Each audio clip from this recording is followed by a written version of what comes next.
Eu venho à tribuna na tarde de hoje para registrar aqui as manifestações que vêm ocorrendo há 2 dias na cidade do Recife contra a maneira arbitrária pela qual a Câmara de Vereadores da cidade aprovou, sem o debate suficiente, uma matéria de amplo impacto urbano e social.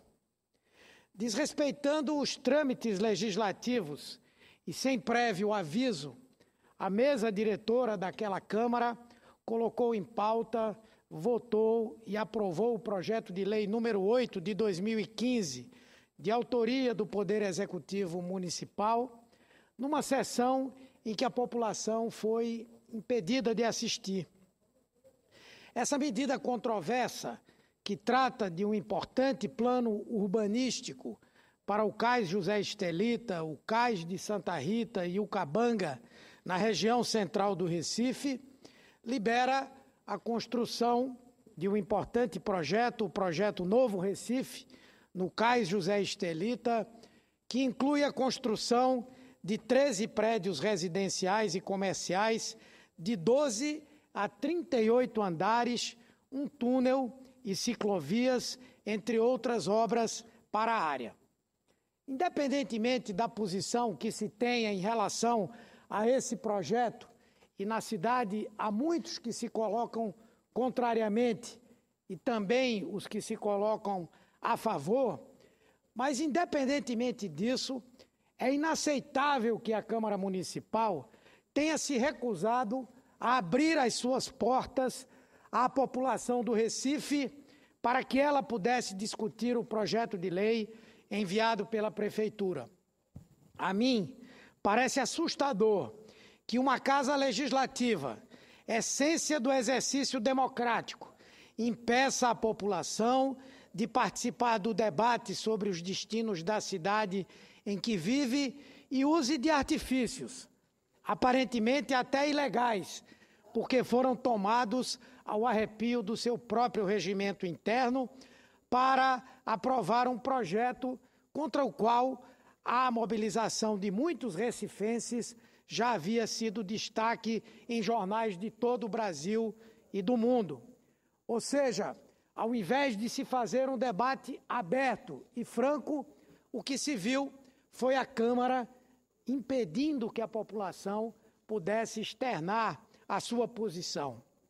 Dias atrás, vimos o terrível exemplo dado por alguns deputados estaduais paranaenses que, para atender às vontades do governador Beto Richa, do PSDB, em sua cruzada contra os professores da rede pública estadual, tiveram que entrar no prédio da Assembleia Legislativa, escoltados pelo batalhão de choque da Polícia Militar, e realizar sessões no restaurante da casa para votar projetos contrários ao interesse público.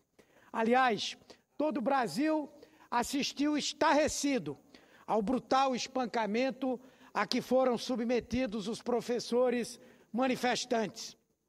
Contra quem erguia lápis e canetas pela educação, o governo tucano do Paraná desceu cacetetes e distribuiu cachorros, balas de borracha, gás lacrimogênio, spray de pimenta, em um massacre poucas vezes visto neste país contra os trabalhadores.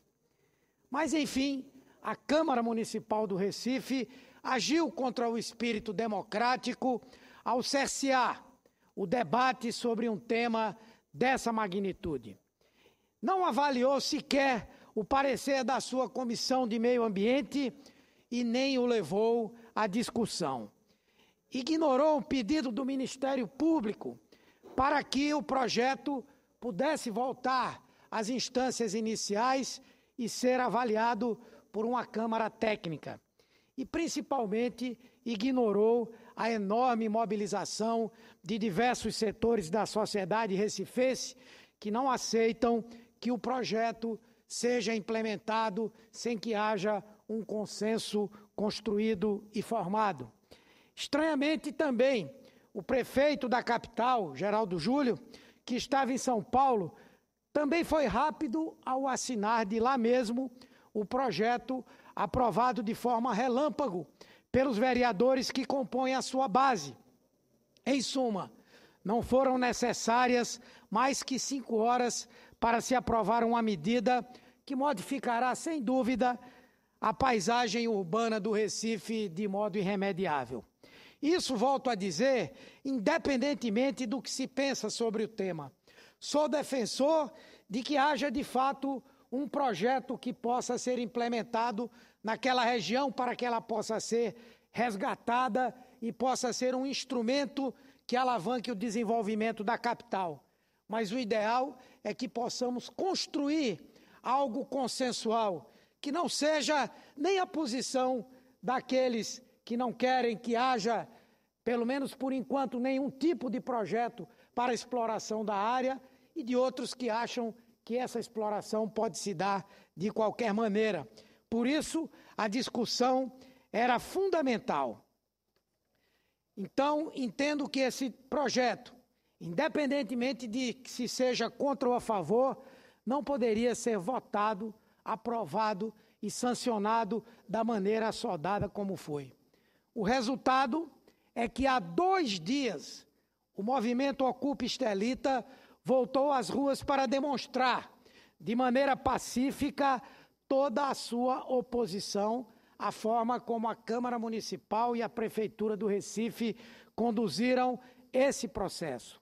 Esse movimento, conhecido em todo o mundo pela sua grande capacidade de mobilização, defende a elaboração amplamente discutida de um plano urbanístico para a região. E a Prefeitura da capital não pode ignorar a existência desse movimento. É preciso que possa ouvi-lo e tentar construir, juntamente com os empreendedores, uma saída negociada.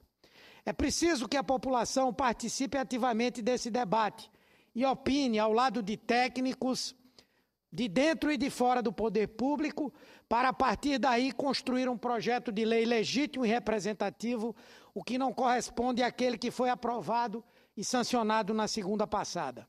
De minha parte, como senador de Pernambuco, estou protocolando, aliás, já protocolei um pedido de audiência pública interativa e conjunta das comissões de Direitos Humanos e Legislação Participativa e de Desenvolvimento Regional e Turismo do Senado, envolvendo todos os atores que fazem parte desse processo, para que possamos, ao menos, fazer um amplo debate sobre esse assunto. Espero, sinceramente, poder contribuir para a construção de um entendimento sólido, que atenda ao Recife e àquilo que os recifenses pretendem dele para o futuro. Mas quero aproveitar também essa minha fala para anunciar aqui que o Congresso Nacional está, no meu entender, absolutamente pronto para votar as relevantes medidas de ajuste fiscal já aprovadas pelas comissões mistas instaladas para avaliar as medidas provisórias 664 e 665 de 2014. Quero ressaltar o importante trabalho conduzido pelos relatores, o senador Paulo Rocha e o deputado Carlos Zaratini, que com muita sensibilidade souberam negociar todos os temas com o parlamento, o governo e os movimentos sociais, chegando a textos finais extremamente equilibrados. Se não ficou do jeito que um lado queria, também não ficou do jeito que queria o outro. Como em qualquer negociação, todos tiveram que ceder, mesmo tendo justificativas para não arredar pé da posição inicial. Reduzimos de 18 para 12 meses a carência para o primeiro pedido do seguro-desemprego. Baixamos de 6 para 3 meses de vínculo formal de trabalho o prazo para pagamento do abono salarial. Reformamos de 3 anos para 1 ano o período de registro para que o pescador possa requerer o seguro-defeso e autorizamos o acúmulo desse com outros benefícios, o que era vedado pela proposta originária. Em vez de 24 meses, fixamos em 18 o prazo mínimo de contribuição para que a pensão por morte seja concedida para o cônjuge ou companheiro.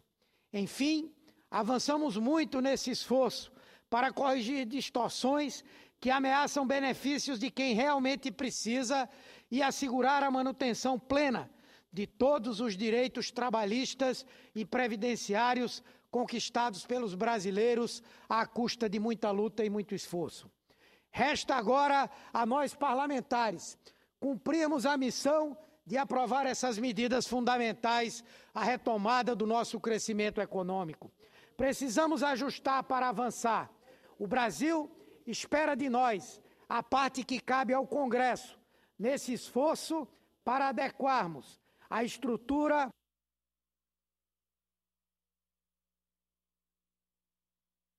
a persistente realidade de crise econômica no cenário internacional, com sérios reflexos sobre o Brasil.